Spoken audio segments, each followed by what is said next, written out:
Vitalis, and I'm here at my home, at my fire pit here in the back of my house, with one of my favorite mushrooms in existence, and that's Chaga, Inonotus obliquus.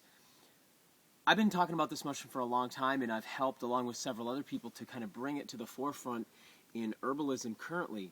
And I harvest this off birch trees, and for a long time, here's how I've been using it, and here's how I've shared how to use it. I've been taking this and breaking it into chunks and putting it right into tea and decocting it, usually about 2 hours. And I just want to recant a little bit of something I said in the last video I made about Chaga and share sort of what's new for me. And I think I made a bit of a mistake before. And what I was doing was using this outer black bark material. Now, I mentioned in my last video about Chaga last year that I had heard that in Siberia, where it's used ethnobotanically, I guess ethnofungally, they would remove that outer bark. And I had heard that, and I had mentioned that in the video, but I wasn't doing it. And it's just another case of how the indigenous people or the traditional people know what they're doing, and we're best to follow their advice. The same kind of thing happened with maize here in the United States. You know, when the colonists first started planting maize, they were shown by the natives to treat it with lime, with calcium, before they ate it. And they thought that was an unnecessary step, so they didn't do it. And what that led to was niacin deficiencies, pellagra. The indigenous people, the traditional people, they have a reason for the things that they do. Now, this outer bark, the reason I wasn't removing it is because I had found out it was very high in a terpene called betulinic acid, or betulin. And that's concentrated from the bark of the birch trees that they grow on. What I didn't realize was how bitter flavored that is. Now, the tea of Chaga tastes great. It's very vanilla type, mild vanilla type flavor, almost maple-like flavor. But I started taking the outside off, like husking it or debarking it, and found that I got a much milder tea.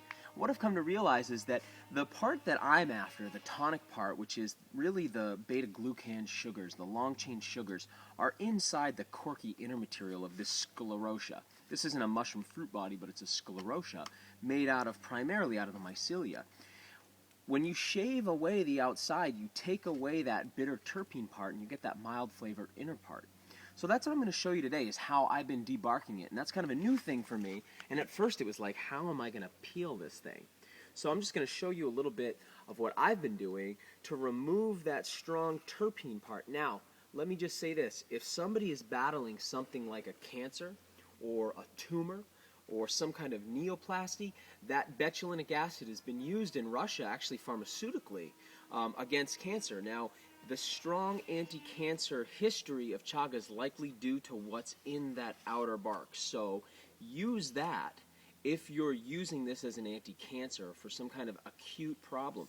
But if you're taking it tonically, and by the way, I use Chaga, I'd say 6-8 months out of the year I'm using it on an almost daily basis. I've been using it for years that way, tonically.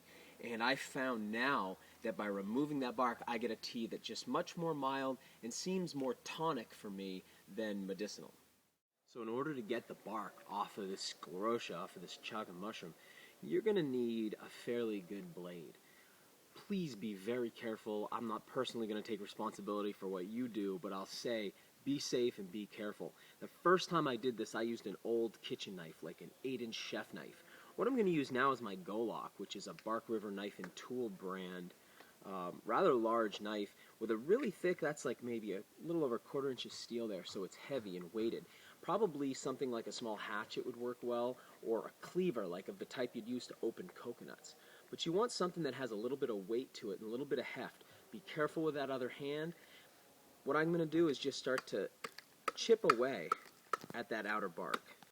What you'll see is that it's going to start to reveal that inner material, the inner sclerotia part of it, which is a nice orange color, like almost an ochre color.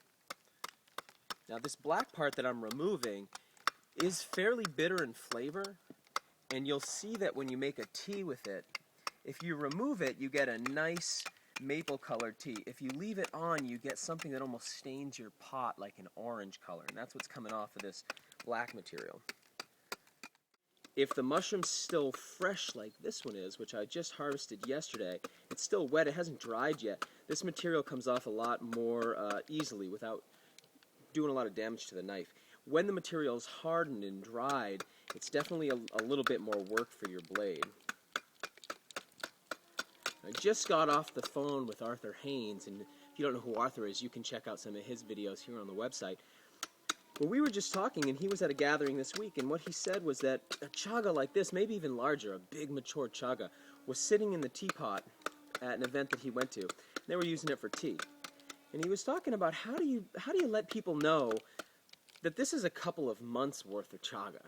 So this isn't like stick it in my teapot and make a tea out of it and then we throw it out. This, if I break that up after debarking it, we could make tea every single day for months and months for 2 people. So my partner and Allie and I, we drink right now we're doing chaga, vanilla, and Romania tea. We're doing that on a daily basis. Every time that teapot runs out of water, we just add more water to it. We boil it again, and we're able to use chaga for a really long time. Chaga, because it's a wild food and could be over-hunted or over-harvested, it's important that we get the most out of it. So we don't stop using a piece of chaga until the tea is starting to come out flavorless. Please reuse your chaga. Please be sensible about how you use it if you're wild harvesting it so that you don't take too much from the ecosystem. Also, you can see the one I've got here is a fairly matured piece, and I've gotten in the habit now of only taking matured chaga so that I don't over-harvest or take the young generation, but I let them grow to maturity before I harvest them. Almost down to that corky orange material inside.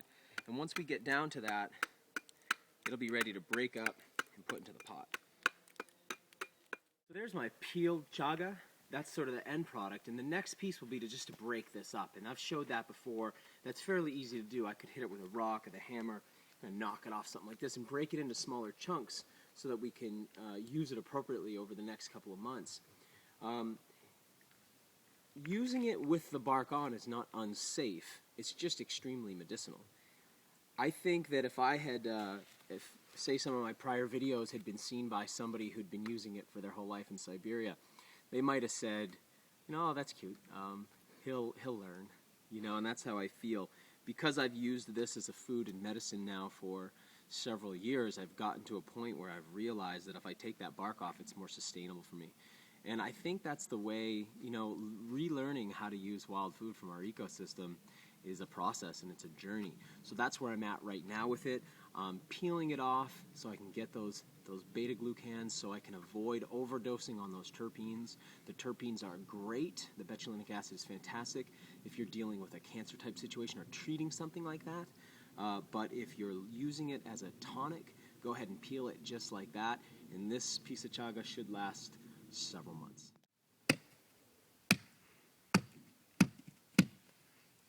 Cutting these chagas up is a lot easier when they're fresh and still soft. Once they've dried, that'd be really hard on your knife and your hatchet. Each piece like this we'll be able to use for at least a solid week every single day getting extractions. And when the tea starts to get weak, that's when we know it's time to change out to another piece.